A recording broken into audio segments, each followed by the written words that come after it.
2015 साली स्थापन झालेली कौशल्य विकास, व्यवसाय प्रशिक्षण आणि शैक्षणिक बहुउद्देशीय शिक्षण संस्था ही संस्था आज भारतात कौशल्य विकास क्षेत्रातील एक महत्वपूर्ण अशी आधारस्तंभ देखील ठरलेली आहे।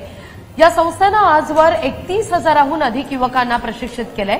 13,600 पेक्षा अधिकांना या ठिकाणी रोजगार देऊन स्थिर सुद्धा केलेलं आहे आणि 9,500 पेक्षा जास्त युवकांना स्वयंरोजगाराकरता सक्षम केलेलं आहे।